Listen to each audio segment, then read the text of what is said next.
అందరికీ నమస్కారం. భరతమాత పునర్వైభవ ప్రాప్తి కొరకు అంకితమైన నవభారతానికి స్వాగతం, సుస్వాగతం. 38వ భాగంలో బీజాపూర్ సంస్థానం శివాజీ అంటే ఎంతగా భయపడుతుందో తెలుసుకున్నాం. ఈ భాగంలో సిద్ది జౌహార్ గురించి తెలుసుకుందాం. శివాజీని అంతం చేయగల వాళ్ళు ఎవరా అని బీజాపూర్ సుల్తాన్ అలీ ఆదిల్ షా ఆలోచించసాగాడు. సుల్తాన్కి సిద్ది జౌహార్ పేరు గుర్తుకు వస్తుంది. సిద్ది జౌహార్ అబిసీనియా నుండి బానిసగా దక్కన్లో కాలుమోపి బీజాపూర్ కొలువులో చేరి కర్నూలు జాగీరును వశపరుచుకొని స్వతంత్రం ప్రకటించుకోవడంతో బీజాపూర్ సుల్తాన్కు శత్రువు అవుతాడు. అయినా కూడా విధిలేని పరిస్థితులలో స్వహస్తాలతో లేఖ రాసి బీజాపూర్ వజీర్ ఖాన్ మహమ్మద్ను సిద్ది జౌహార్ వద్దకు పంపిస్తాడు.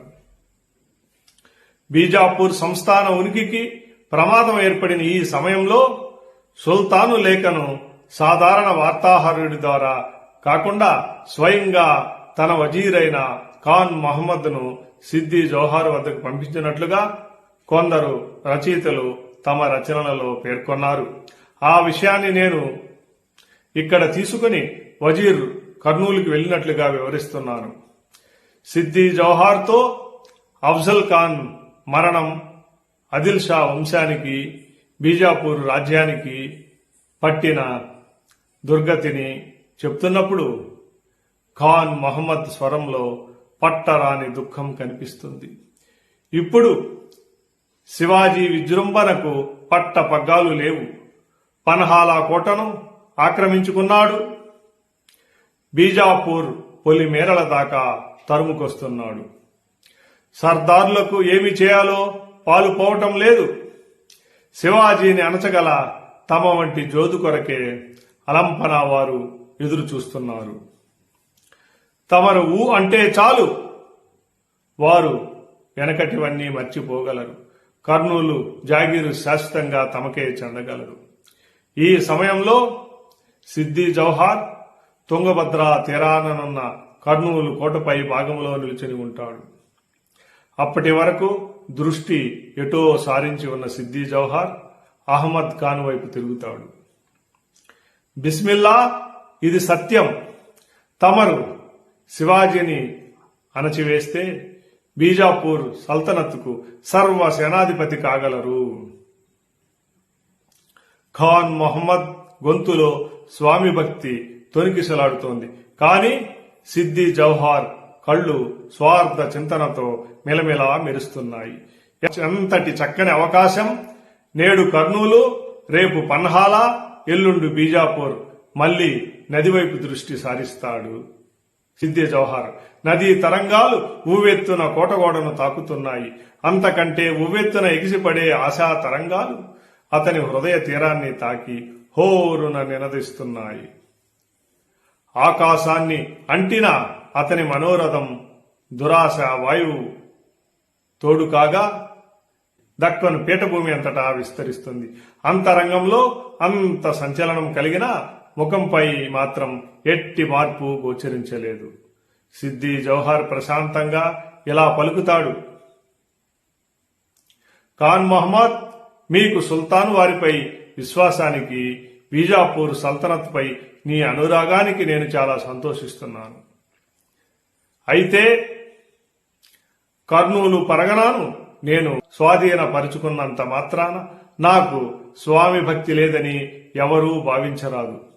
బీజాపూర్ దుస్థితికి నాకంటే దుఃఖించే వారెవరూ లేరు. అలంపన వారు ఆజ్ఞాపిస్తే ఆ శివాజీని క్షణమాత్రంలో కాలరాయగలను. చాలు, ఇంత మాత్రం చాలు. ఆ పై వ్యవహారము నేను చూడగలనని ఖాన్ మహమ్మద్ అంటాడు.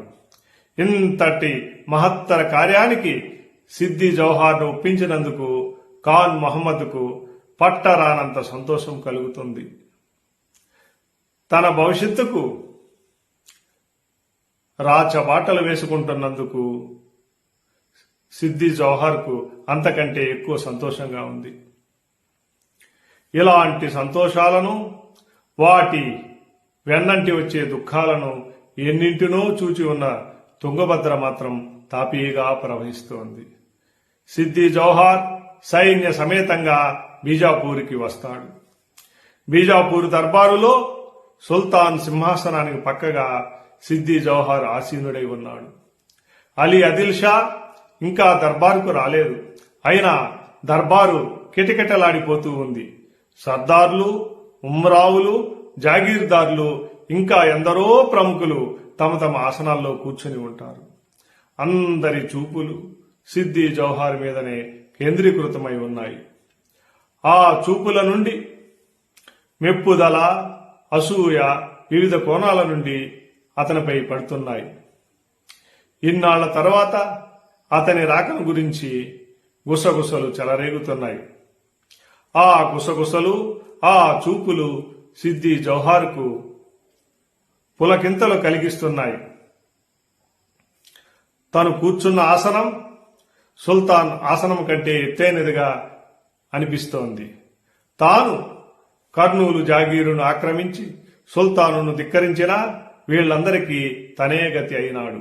ఇక అతని గర్వానికి అంతేముంది? అతడు ఎవరి వైపు చూడకుండా గంభీరంగా తఖ్తు వైపే చూస్తున్నాడు. అలీ ఆదిల్ షా ఒక్కడే ఇప్పుడు తనతో సమానుడు. తక్కిన సర్దార్లు ఎవరూ తన కాలి గోటికి సరిపోలరు అన్నట్లుగా ఉంది అతగాడి వైఖరి. మంది మార్బలం వెంటరాగా అలీ ఆదిల్ షా దర్బారుకు ఇచ్చేస్తాడు. సంప్రదాయాన్ని అనుసరించి సిద్ది జౌహార్ లేచి 3 సార్లు వంగి సలాం చేస్తాడు. ఆనవాయితీని బట్టి భారీగానే నజరానా సమర్పిస్తాడు. లోపల దర్పం ఎంత పెళ్లుబుకుతున్నా పైకి అతి వినయంగా, జహాపనా, ఈ సేవకుడి అపరాధాలను ఏలినవారు మన్నింప కోరుతున్నాను. బందగానే ఆలీవారు జారీ చేసే ఎట్టి హుకుంనైనా శిరసా వహించడానికి ఈ గులాం తయారుగా ఉన్నాడు అని పలుకుతాడు. ఇప్పుడిప్పుడే యవ్వన ప్రాంగణంలోకి అడుగు పెడుతున్న అలీ ఆదిల్ షా ఈ వినయ వచనాలకు ఉబ్బి తబ్బిబ్బైపోతాడు. సిద్ది జౌహార్తో నీ అపరాధాలను మనసారా మన్నించాము. నీ స్వామి భక్తికి మెచ్చి కర్నూలు పరగనాన్ని శాశ్వత జాగీరుగా అనుగ్రహిస్తున్నాము అంటాడు. ధన్యుణ్ణి జహాపనా, తమకై ప్రాణాలు అర్పించడానికి ఈ సేవకుడు సర్వదా సంసిద్ధుడై ఉండగలడు అన్నాడు సిద్ది జౌహార్. దర్బారు అంతా పాదుషా వారు ఇవ్వబోయే హుకుంకై ఎదురు చూస్తుంటుంది. మీ రాజభక్తి, మీ ధైర్య సాహసాలు మేము ఎరుగుదము. అఫ్జల్ ఖానును దారుణంగా హతమార్చి పన్హాలా కోటను ఆక్రమించి బీజాపూర్కు పక్కలో బల్లెమై కూర్చున్న శివాజీని అణచివేసే గురుతర బాధ్యతను నీకు అప్పగిస్తున్నాము. ఈ కార్యభారానికి అర్హమైన విధంగా నేటి నుండి నీకు సలాబత్ ఖాన్ అనే బిరుదును అనుగ్రహిస్తున్నామంటూ రత్న ఖచ్చితమైన ఖడ్గాన్ని, సనదుని స్వహస్తాలతో బహుకరిస్తాడు అలీ ఆదిల్ షా. ధన్యుణ్ణి జహాపనా, తమరు నాపై మోపిన కార్యభారాన్ని కడదాకా సక్రమంగా నిర్వహిస్తాను. ఆ శివాజీని రూపు మాపుతానని సిద్ది జౌహార్ అంటాడు. కర్నూలు జాగీర్దార్ సలాబత్ ఖాన్ జిందాబాద్ అనే నినాదాలతో దర్బారంతా మార్మోగిపోతుంది. వజీర్ ఖాన్ మొహమ్మద్, ఈ బృహత్ కార్యానికి తగినట్లుగా మా ఫౌజ్ అంతా నీకు కైవసం చేస్తున్నాం. అంతేకాదు పేరు మోసిన సర్దార్లు నీ వెంటే రాగలరు. వారిలో ప్రథముడు ఫజల్ ఖాన్. ఇతను అమరుడైన అఫ్జల్ ఖాన్ కుమారుడు అని సిద్ది జౌహార్తో అంటాడు. ఫజల్ ఖాన్ ఓ అడుగు ముందుకేసి తల వంచి పాదుషా వారికి సలాం చేస్తాడు. సుల్తాన్ వారి ఆజ్ఞ పాలించడానికి మా వంశస్థులు ఎప్పుడూ సిద్ధంగానే ఉంటారు. ఇక ముందు కూడా ఉండగలరు. స్వర్గస్థులైన మా తండ్రి పగ తీర్చడానికి ఈ ఫజల్ ఖాన్ ఎవరినైనా అనుసరించడానికి సంసిద్ధుడే. నేనే కాదు, పన్హాలా నుండి తరిమి వేయబడిన రుస్తుమ్ ఏ జమాన్ గారు, నా సహచరుడు సిద్ది హిలాల్ మున్నగు వారంతా ఈ ప్రభు సేవకై రక్తము వెల్లువగా దారబోయడానికి సంసిద్ధంగా ఉన్నారు. తమ హుకుం ఒక్కటే తరువాయి అంటూ ఫజల్ ఖాన్ స్వరం ప్రతీకార జ్వాలలు వెలుగొక్కుతూ పలుకుతుంది. రుస్తుమ్ ఏ జమాన్, సిద్ది హిలాల్లు కూడా పాదుషా ఎదుటకు వచ్చి సవినయంగా సలాం చేసి నిలుస్తారు. వారి సంసిద్ధతకు పాదుషా హృదయం సంతోషంతో నిండిపోయింది. అచ్చా, మీరంతా సిద్ది జౌహార్ నాయకత్వంలో పురోగమించండి అని అంటాడు. తన అనుచరులు కాబోతున్న వారిపై తన దృష్టి సారిస్తాడు సిద్ది జౌహార్. ఉన్నత వంశ సంజాతులైన వీరంతా నేటి నుండి తన ఆజ్ఞలను శిరసా వహిస్తారు అనే భావన కలుగగానే ఏదో తెలియని దర్పం అతని కళ్లల్లో మిలమిలాడుతుంది. ఇక మిగిలింది శివాజీ.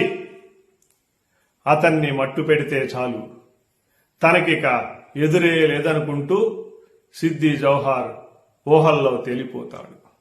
తరువాతి భాగంలో శివాజీ పైకి యుద్ధానికి బయలుదేరడం గురించి తెలుసుకుందాం. ఈ వీడియో మీకు నచ్చినట్లయితే లైక్ చేయండి, షేర్ చేయండి, మీ బంధుమిత్రుల చేత సబ్స్క్రైబ్ చేయించండి.